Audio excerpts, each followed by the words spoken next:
जय श्री सीताराम जी महाराज की जय, लखन लाल की जय, श्रीमंत लाल जी महाराज की जय, अंगद जी की जय, श्री राम जी की सेना की जय। मोह को राम रजाय सुनाही, श्री सूरदास जी का ये पद है। श्री राम जी की आज्ञा पाकर श्री अंगद जी लंका में आए हैं रावण को समझाने बुझाने के लिए कि तुम मान जो भगवान की शरण ले लो, सीता जी को लौटा दो। परंतु रावण अपना हठ ठाने हुए है। तो अंगद जी कहते हैं, राक्षस रावण सुन, मुझे श्री रघुनाथ जी की आज्ञा नहीं है, नहीं तो एक क्षण में प्रलय ढहा दूं। यदि अपने बाहुबल को संभाल लूं, पूरा बाहुबल दिखाने पर तुल जाऊं, तो पृथ्वी के नवों खंडों को उल्ट कर नीचे कर दूं, सूर्य और चंद्रमा को अपने भंडार में डाल दूं, आकाश को कागज की भांति फाड़ डालूं, लंका को भस्म कर दूं और तेरे 10 मस्तक काट कर देवताओं का संकोच भय दूर कर दूं। श्रीनाथ जी के प्रताप से मेरी भुजाओं को चन्नों से दबाकर धड़ से उखाड़ डालूं तेरी भुजाओं को। ये सुनकर रावण बोला, अरे अरे चंचल का रूप डीठ, तू बहुत अन्यायपूर्ण बातें कह रहा है। देखता क्या है, मैं हाथों की चपेट से तेरे प्राण नष्ट कर दूंगा। तू जानता नहीं मेरा नाम ही प्रलयकारी, सारे लोगों को रुलाने वाला रावण है। मेरा ये महान यश तीनों लोकों में प्रख्यात है। तब अंगद जी ने कहा, अरे 20 नेत्रों के अंधे, पराई स्त्री का हरण करने वाला पापी, तो सूनी कुटिया में डर के मारे गया था और लक्ष्मण जी की खींची रेखा का उल्लंघन नहीं कर सका था। ये भूलता क्यों है? अब भी यदि मेरा कहना माने तो श्रीनाथ जी पास आ गए हैं। उन श्री रघुनंदन की प्रीतमा श्री जनक कुमारी को लेकर चल और प्रभु के चरणों में गिर पड़।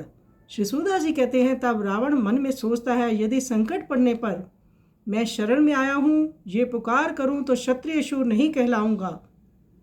ये व्यवहार शूर के योग्य नहीं है। फिर जन्म से ही मैंने तमोगुण की आराधना की, अब प्रेम कैसे उत्पन्न करूं?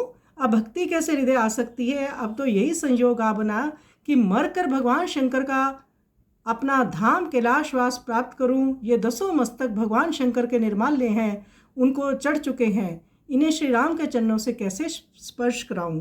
तो श्री अंगद जी श्री राम जी का बल पाकर वहाँ ललकार रहे हैं रावण को।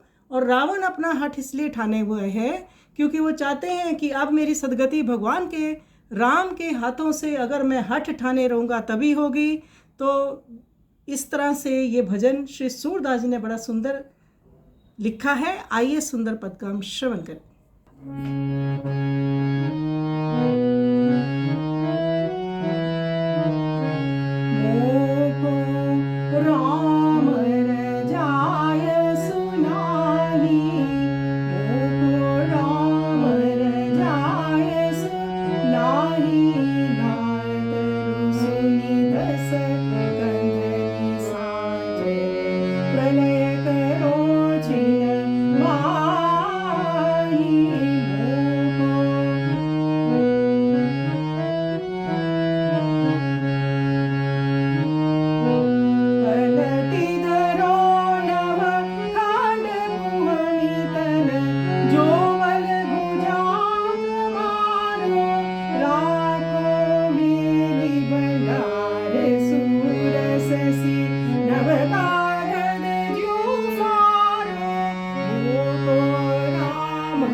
शेष रे कलहितारे से